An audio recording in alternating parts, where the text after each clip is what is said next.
Hello and welcome. We're here to discuss art in the creative economy, and I'm thrilled that we have such a diverse group of panelists here who will be able to weigh in. We won't be doing introductions, but I encourage you to visit their speaker bios on the forum portal. As we were talking about earlier, before this went live, the good news is that everyone knows at this point that art and culture and the art market have been able to thrive online to varying degrees. And so our question and what this roundtable will address is what it means for the future. And I think I would like to kick things off with a question that will hopefully be applicable to everyone or nearly everyone here on this panel. And I alluded to this before. Is there a value to distinguishing online and in-person content as we move back to in-person events? Because after all, many of your revenue streams rely on people actually showing up. Simon, maybe do you want to take this one first? Yeah, sure. Hello, everybody. It's great to be part of this illustrious group. I'm from Frieze. And as you hopefully know, Frieze are a publisher and we also run art fairs. And we're excited about going forwards, having both physical events and digital events happening simultaneously, one building off the other, but also potentially them happening at different times of the year. We just ran a fair in New York. It was the first time we had an in-person event for some time. It was very exciting. But it was also the first time that we had an in-person event and a digital event running at the same time. And it's obvious that what the digital event is able to do is to enable people who couldn't get to New York to see the art that was available, as it happens, in the shed where we held our fair. And that was great because, you know, clearly it was very difficult to travel to New York. There were all sorts of restrictions. And so the ability to extend your audience using the power of technology and internet has been hugely beneficial, and artists have been able to sell to a much bigger audience. So that is just one of the advantages, and I'm sure we'll speak of others about having these two things happening in parallel. Bettina, from your side, from a more programmatic side in terms of museum engagement, is there a value to drawing people into a physical space as opposed to simply providing a digital program? Absolutely. I mean, what's interesting is the Serpentine, which is a contemporary art institution based in Kensington Gardens, we've actually dropped the name galleries from our title because we don't want to be so tethered to the idea of a physical space. But at the same time, we think that audiences don't differentiate between in-person and virtual experiences when they consider their relationship with organizations. We really see it as two sides of the same coin. And the metaverse is upon us. I mean, people are playing video games, they're living in virtual worlds. And I think it's also really important, particularly for cultural institutions, to think about what our role is in these developing virtual worlds and what does it mean to be a kind of civic organization in that context, where audiences are moving from being passive spectators to being actively engaged. When you play a video game, you're at the center of the world. And we're really thinking about that future and how we'll participate in it. I mean, the Serpentine is lucky in the sense that you don't charge admission. And in that respect, it's quite freeing because it is not a necessary revenue stream, that kind of physical presence. Is there anyone else on this panel for whom that's not the case and for whom that hybridization presents problems? Wow. Noah, I mean, is this doesn't ring in whatever way false to you in terms of the exigency of having people show up and attend in person? No, I mean, I think in a sense to the contrary, already we're seeing and having just done our show in Hong Kong in late May, the desire for in-person, whether paid or unpaid, is tremendous right now. And I think, what we're going to see slingshotting already in the summer period. I mean, New York for the last several months now has been buzzing. The museum and gallery landscape has been tremendously exciting, and we're already seeing enormous anticipation in advance of our show in Basel this fall and Miami as well come December. So I think really what we're going to see coming out of this is clearly a far more hybridized, digitally forward future in terms of the merger of these two realms. But I don't think at all that the IRL experience is going to be subjugated to demands from the digital world. To the contrary, I think the digital world is going to help radically empower these online these in-person experiences, and that they'll be even more in demand, at least the good ones, right? That really deliver something unique and create the right mode of both content generation, but also learning, in-person engagement, so on and so forth. And we as an organization are already seeing that very clearly. If I can jump, oh, sorry. Go on. No, please, after you. We also found out that in Lagos, during the lockdown, a lot of exhibitions went online, and surprisingly, we got a lot of attendance. People, there's a connection that people feel to a space, irrespective of the fact that they're not able to visit physically. And that online followership came back again to, there's this hybriding of the whole situation. When we opened our doors again, we had more participation in our exhibitions post-COVID than we ever had. So it suggests that people actually did long for personal touch, that engagement that you get when you get into a physical space, knowing who your gallery owners are. There's the relationship that you forged with the community that follows you. And I think that what is going to happen with online participation is that it's just going to enhance what we have in the physical spaces, as opposed to one doing without the other.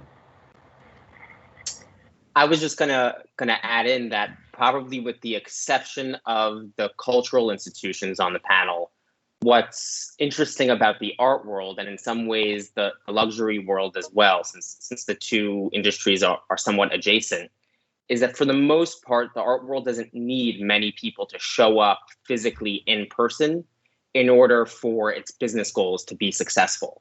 And I think whether it's an auction house like Christie's or it's a fair like Frieze or Art Basel, as long as the people who are going to show up in person are going to show up. And technology and online just allows us to broaden the pool and the audience even more. In no way does it cannibalize the original business. Yeah, I mean, just to play off that, one thing that we saw already, which was fascinating, having just hosted our fair in Hong Kong, which had over 30,000 attendees, really from the city itself. Having just looked at our stats from OVR Portals, which was our seventh standalone online viewing room since we started doing this over the last year and a half, we had a notable increase in visitors from Asia, right? Which was fascinating. So in a sense, you see how that growth, not just generally during COVID, but quite specifically on the back of having not just done our first IRL fair in over a year, but also having launched our Art Basel Live platform, which was really this hybridized platform directly fed back into viewership for an online-only event that we hosted less than a month after that. So I think we're all in different ways going to be seeing this in the digital space, as I'm sure maybe might be worth bringing Mike in on the artsy side here, is a fascinating way to test that and to work with our varying partners and constituents to grow those audiences. Yeah, James, I would first I've seen this in a number of industries where digital transformation takes place, and the subsequent conversation is all about whether online will win or offline will win, and it's in every instance the wrong framing of the problem or the wrong framing of the discussion. If you look at the art world, we're all going back to art fairs. We all can't wait to be in museums and galleries. That's the human condition. We love being together in person, and it's not going to change. The problem with the art world is different. The art world is too small. 5% of what the art world is 5% the size of the addressable market for jewelry, even though we all love art. 95% of working artists earn below the poverty line, even though we all love art. And the reason is, if you look at what the art world was like historically, if you look at the art world before the internet, prices were opaque.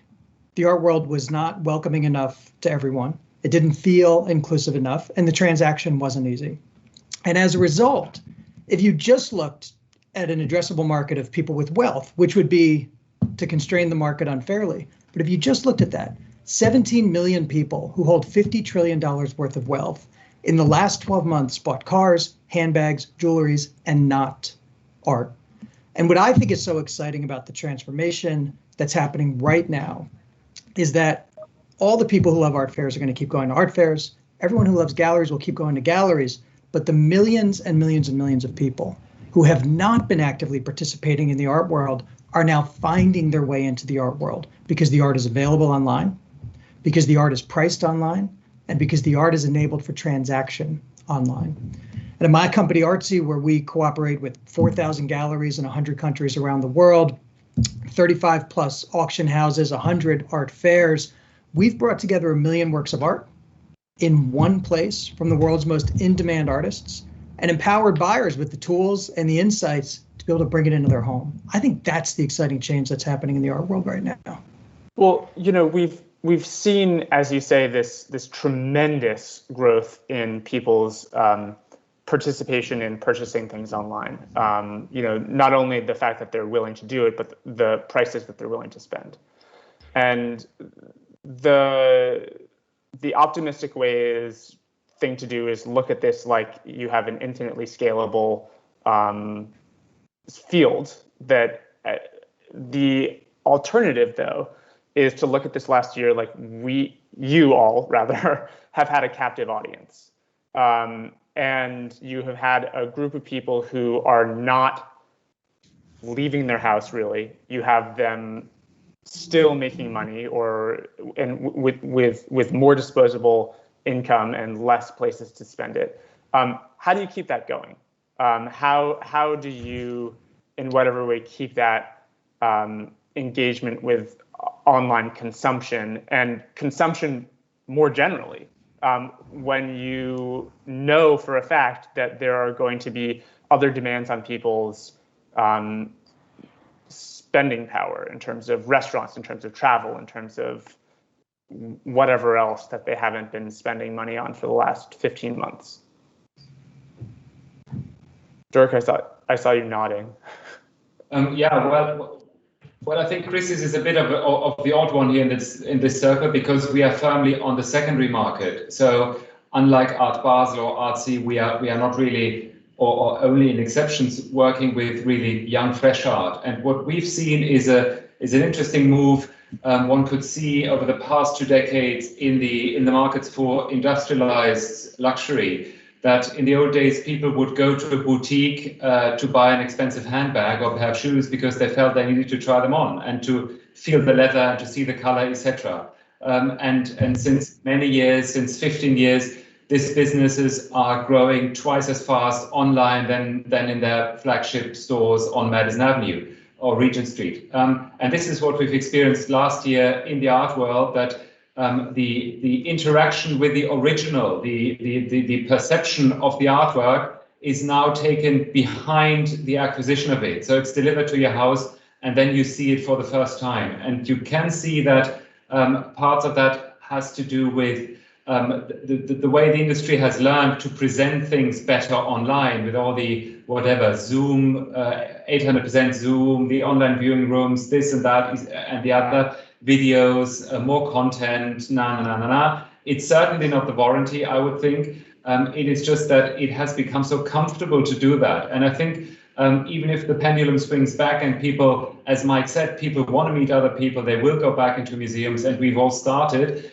they still will remember how easy it is to buy an artwork, at least up to a certain glass ceiling. And in our industry, that glass ceiling used to be around $10,000 up to 2019. It's now somewhere between 50 and 100,000. And that's exactly the interesting bracket for the next generation of buyers. So I think even if they go out to restaurants, they will still kind of go to art bazaars, online viewing rooms, and browse the Christie's auction catalogs. That's at least my view.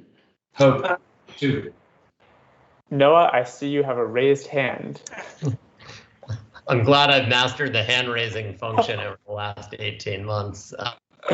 I have a simple answer, which is basically that it's about content. It's about good content, right? There was a moment pre-COVID where the general modus operandi, both of galleries and artists to some extent, and different constituents in the art market, was to not necessarily put their best things online.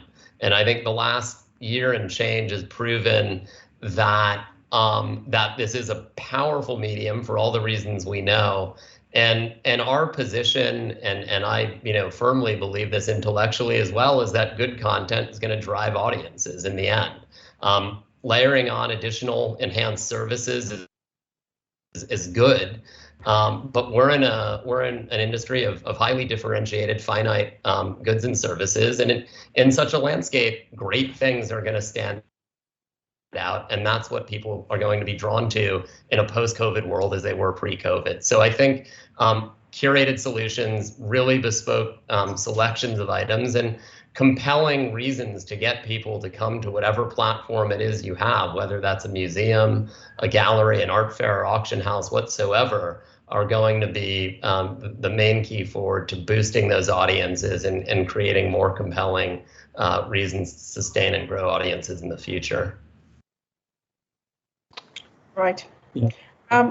Just on that, there's what we noticed in Nigeria, as an example, is that the online business of art just basically democratized the whole system of having people come into the gallery space, because in Nigeria in particular, accessibility to galleries for artists in particular is limited, and also the ability of a lot of creators to exhibit their works wherever they're based was always very difficult. So what online has done for us as a group of artists in Nigeria is that it's make work more accessible to a larger audience for artists. A lot of artists who ordinarily did not have the means to exhibit their works, they're also challenging the notion of how works are supposed to be displayed, because all of us have this idea that it has to be in this particular room, on this particular wall, this kind of lighting. Things are beginning to change, and people are beginning to challenge the way traditionally we've been doing business with arts. So for me, it's the fact that the world is opening up to a lot more artists, and online business has just made it easier for a lot more people to participate in this space. And also the collectors, there were just a small bunch of people, the same old people we see every time at all the auctions and exhibitions. Now we have a newer type of audience and collectors coming into the space that we never experienced before. As the audience grows for collecting art, as you say, and for collecting objects as well, and as the price point or the point of entry lowers in whatever way for what it means to collect art. The question is, does the idea of value and art as a store of value change?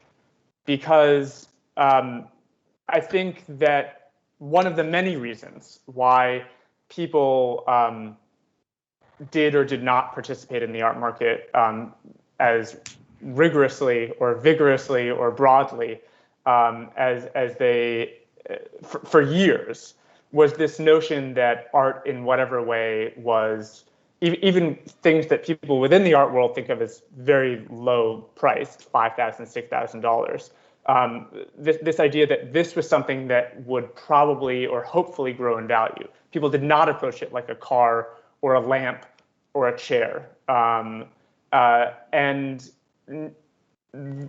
as people have become more comfortable purchasing art online, do you think they need to be more comfortable thinking about the art not as an investment, but as something that in whatever way is going to enhance their life, but then not have a resale value?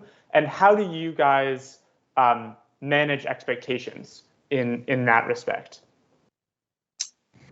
I think, like in any market, as you have new clients and new participants come in, there's going to be a learning curve, and there's going to be a little bit of a shaking out at some point when the piece that they bought for, let's say, 10,000, thinking that it'll go up, by double within a year, doesn't necessarily take place. But in the long run, I think that a large part of the story of buying art, of collecting art, is this idea of art as a store of value. And I don't think that's going to go away. I mean, this is a personal view, which is that you shouldn't really collect art as a store of value. You should collect art because you love it and it enhances your life and it's something you want to live with. Whether it's a $1 million piece or a $10,000 piece or a $10 piece, I think value is in the eye of the beholder, and I think it's if you look over time, art has generally been a pretty good investment, but I don't think that would be the reason why people would buy art at any value. I find it so. I mean, yes, absolutely. You should only buy things that you love. But I think for the vast majority of people who are spending money, particularly now as more people begin to participate in the art market, I have not met anyone who will spend $5,000 on a print or a photograph or a painting and assume that it's going to go to zero. Or I think there is the expectation or at least the perception that it, in whatever way, is at the very least going to hold its value. Please. And part of that is when the painting is $1 million or $100,000. Yeah. Well, the only information about art that leaves the art world is about the market. And it's been mentioned that the internet, especially over the past year, has brought a lot more transparency to the market. And the question is, will we reach singularity and have a truly transparent market and, create space for artists to sort of attach value to conceptual work, distributed ownership of their projects, and hopefully a new narrative about art beyond the market. Of course, the market is, supporting so much activity, but it would be incredible to kind of, have more of a general consciousness about how artists participate in addressing social issues, urbanism, which isn't collectible.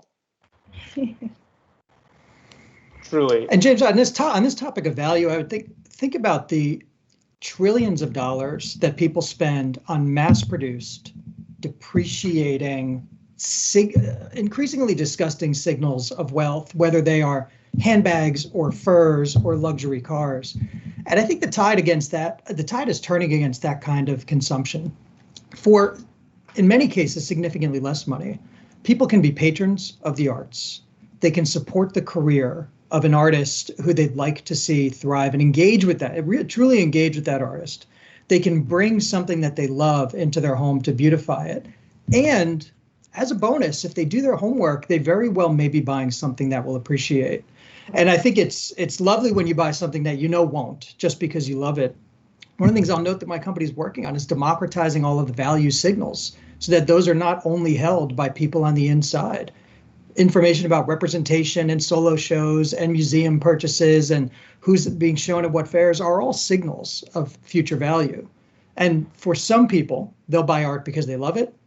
Others are going to buy art because they're worried about inflation and they want to be a supporter of the arts and they want to bring something beautiful into their home and they'd like to see it appreciate. And I want to make sure that, at least at Artsy, we want to meet the collectors where they are and give them the tools to buy in whatever way motivates them and in whatever way helps to expand the art market. It's interesting that you say value signals, and it's interesting that multiple people here have mentioned the idea of democratizing the art market, because each one of you in your own way is a gatekeeper. Art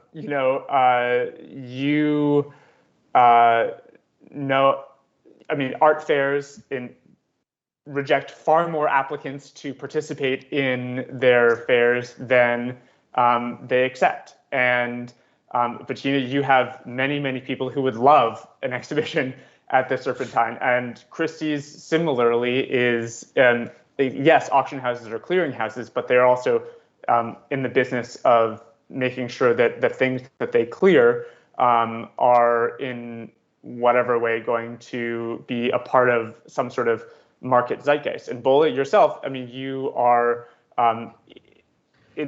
involved in the actual production of the content, which means that you are the person who is helping to really dictate what people see. And the question then is that, yes, you all would like to scale up, right? And yet at the same time, you guys are in whatever way dictating that scale. And so the question is there anything that is lost as you try to grow? Are there compromises that you guys feel you have to make? Are there ways in which you guys are discovering that growth isn't necessarily the best thing?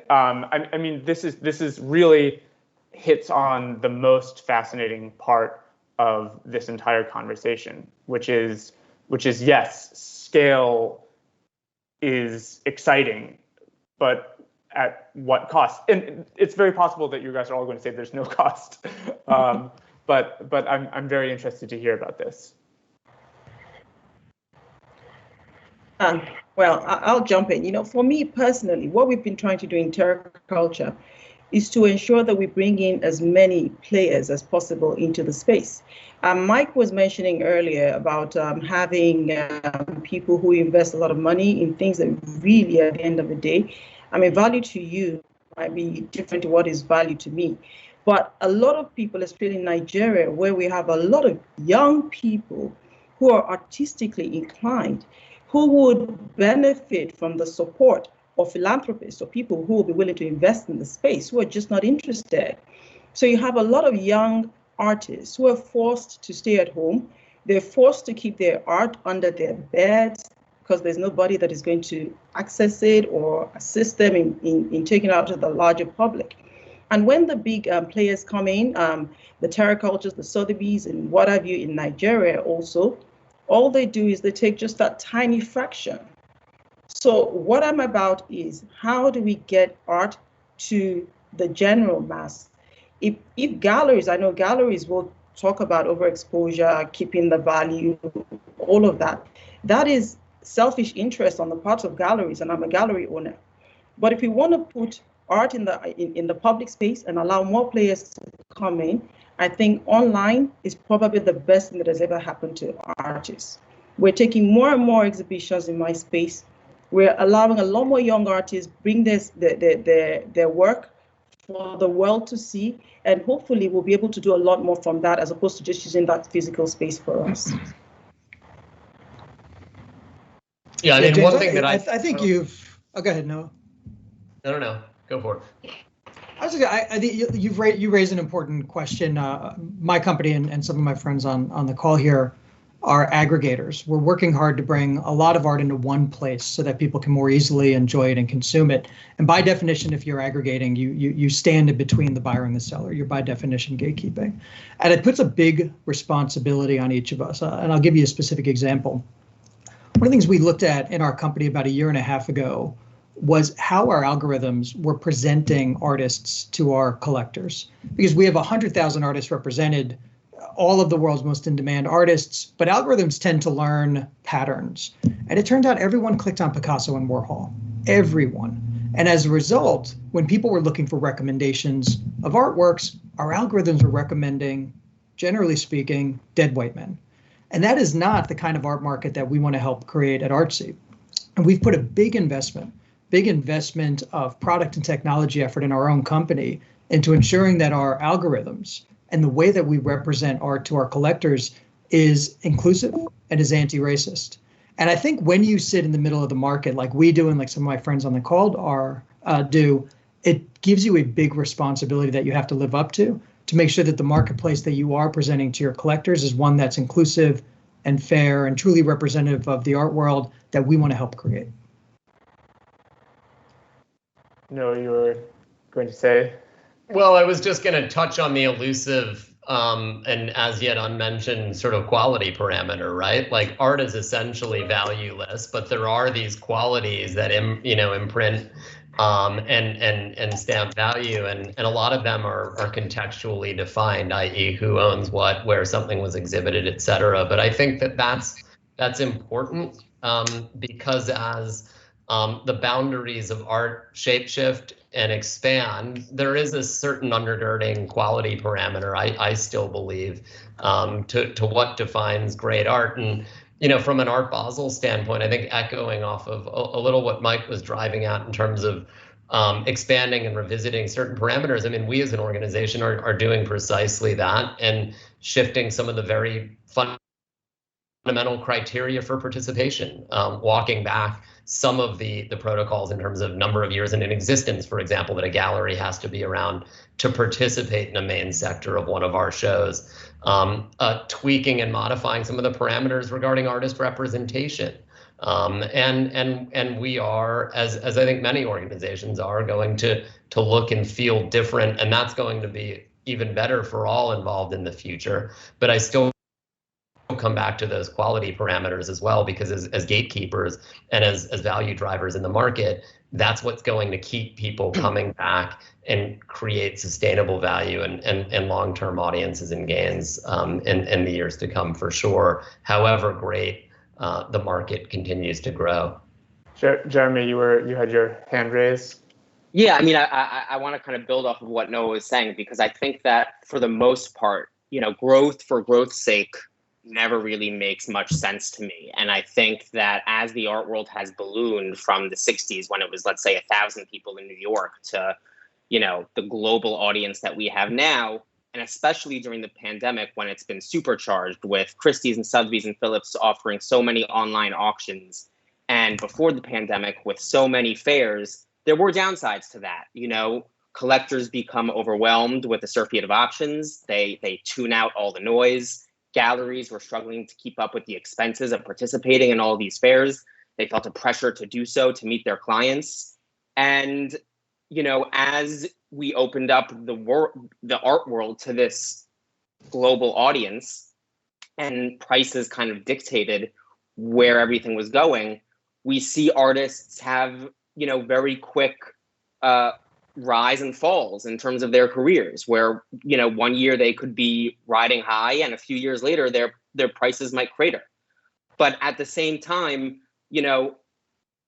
gatekeepers exist for a reason at the end of the day. And I think we learned that a little bit the hard way in the news world the past 5 years. And in the art world, gatekeepers have a role. And however many artists Artsy offers, or however many artists are available at Art Basel or Frieze or offered in a Christie sale, some of them are going to be good, some of them are going to be bad, but or not bad, but not necessarily won't keep their value in the long term. And I think that it's up to the gatekeepers' responsibility to make sure that they're doing the most part to diversify the artists that are being presented and present voices that traditionally haven't been heard in the past. But at the end of the day, experts are experts for a reason, and you should probably listen to them. Dirk, you have your hand raised. Yeah, it goes into exactly the same direction. I think we shouldn't forget that the art market is a commercial system And we all are offering artworks we believe we can sell, or we know we can sell. And within that context, places like Art Basel or Christie's also have a filter function. And I think the initial filter, whether something sells or not, will remain as the core of this. I think the important point is to understand that with that filter system, these companies play a certain role in a canonization, and this is something we see when it comes to cutting-edge contemporary art. This is when we are all offering stuff that hasn't been canonized, that works by artists who have never seen kind of an institutional show, etc., etc. I think that is the moment where we all need awareness of what our work contributes to the whole system. Simon? Yeah, sorry, again, just going to build on the point, but just as technology extends audiences, one of the things that technology does is it allows us not to be constrained by the physical size of the building in which we're holding our fair, or the tent in which we're holding our fair.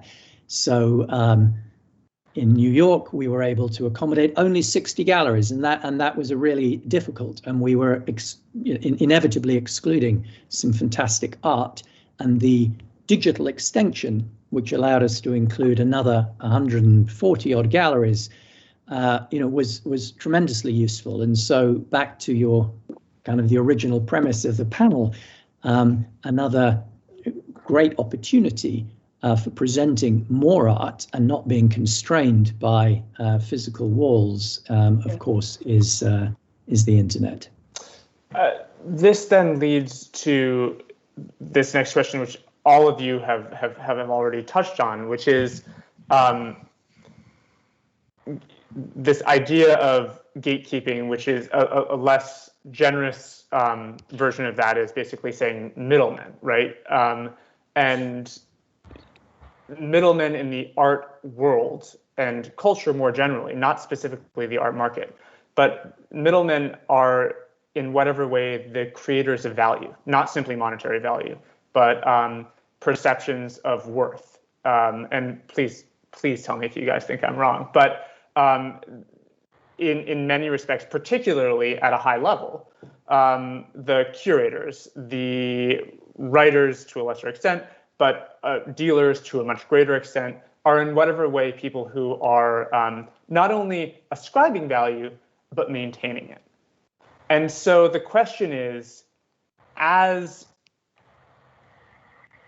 we look to technology in the internet for an increasing hybridization, how that imprimatur, because I would argue that it is an imprimatur, how that imprimatur is maintained and sustained even as the spectrum broadens and significantly.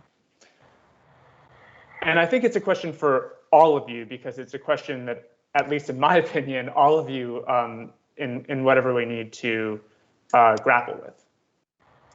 But I'll let you take it. Well, I think it's a great question, James, because I think it's something that, in a world in which artists, or at least most of the artists that we work with via our galleries, they don't produce infinite bodies of work. What they create is not commodity. It's highly specific. And for most of them, they're working years to produce a singular show. And the problem, or the challenge rather, to creating and sustaining value using the internet is that the old time-tested means of placing work and essentially controlling supply through the filters that have historically been applied is inherently challenging, because a buy now function doesn't afford you the ability to do the things that you historically did. And the inverse of that, of course, is that on the one hand, it does allow you to get in front of additional audiences, right, that you might not have accessed previously. But it also opens, and I think this is what we're going to see as we look forward in the next years, entirely new pathways for artists and those varying intermediaries and producing bodies to think totally creatively around how to take work to market and what types of streams to create around that. Really, the whole journey, we're seeing this already on the NFT side of things and in the digital and crypto sphere, but the whole journey and universe of what an artist produces and what the artist's place in that journey is, and what the role of a gallery or middleman or middlewoman is, I think will radically change in the future. And I think that we're going to see a huge, I don't want to say rebirth, but a huge flourishing of creativity in this space. Crisis begets creativity, and I think this is one of these beautiful moments where we're finally catching up to the potential of what a post-internet world can be for the creative class, and in our case, artists. Jeremy? I think we're also seeing that with immersive art and things like Superblue, which is a collaboration between the global gallery Pace and Laurel Powell Jobs, charging people an admissions fee to experience a piece of art that in the past may not necessarily have been the most easily commercialized art. But I think, to go back to your original question, James, I think in many ways, the art world has similar parallels to the luxury world. And I think that just in the same way that fashion brands like Louis Vuitton and Chanel, at first maybe were fearful about offering perfumes because it would devalue their brand. I think during the pandemic, Christie's and Sotheby's and Art Basel and Frieze, which are two of the best fair brands in the art world, and Artsy, which is perhaps the most globally recognized art marketplace online. Less so for the cultural participants on the call, just because I have less experience with them. But I think they realize just how strong their brands are, and that they can offer online sales. They can offer online versions of their fairs without it tarnishing their brand in any way. And I think you're going to see over the next year more experimentation and more testing of that model, of just how far they can go, where their name is still valuable, their brand is still valuable, it carries weight, but at the same time, and caters to their core audience, but at the same time really trying to appeal to a new collecting class, a new audience. Mike? There's a generational shift happening right now, and the way that boomers bought art is not the way that millennial and Gen Z collectors are buying or want to buy art. People who've spent their life booking their vacations and buying their cars and now buying their homes on the internet expect that same level of service and experience and the ability to buy in a single click anything in this world that they love. And a lot of galleries, a lot of my friends on this call have figured this out and are meeting those younger collectors who are inheriting $15 trillion over the next 10 years, right where they are, and enabling the digital experience that they expect. Simon, you had your... Yeah, I was just going to make a quick point, really, which was digital, of course, has the power to disintermediate. And in the music industry, when a musician can go straight to a consumer through YouTube, everyone thought the labels would be disintermediated, and of course they weren't. And the book publishers were not disintermediated by the Kindle, even though an author can publish directly onto onto the Amazon Kindle channel. And industries can be disintermediated, but if the let's say the middlemen and women in these industries, if they do add value, they find ways to play value in the digital role, and I think that's what we're all trying to do. And so I'm pretty confident that whether it be galleries or fairs or cultural institutions, they will not be disintermediated by what's happening right now. Maybe it's also that, rather than thinking about it as it's the context. We're not gatekeepers, we're creating context, and these infinite virtual worlds and the blockchain, which creates an infinite amount of potential for value, and it's about resource creation rather than extraction. I think we just have to kind of consider our role in that a little bit differently. In addition, I think that we're at a crossroads. Things are changing rapidly, and I think that the COVID lockdown and everything moved things, accelerated things for us generally in the art space. And I think it's important that everybody takes advantage of the changing times, because the millennial generation and a lot of younger people who are having more and more access to finance are not, even the type of art that they're interested in is not typically the traditional type of art that we've sold for a long time.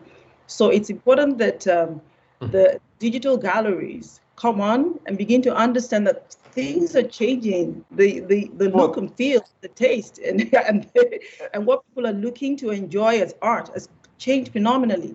And I'm so sorry to interrupt. We're out of time. I apologize. I really appreciate all of you guys taking the time to speak with us. This was a really generative and interesting conversation, and I hope all of you had at least some enjoyment doing it. It was Thank you for having us. Yeah. Thank you. Thanks. Thanks again. Very much. Bye, Thank you so much. Bye-bye.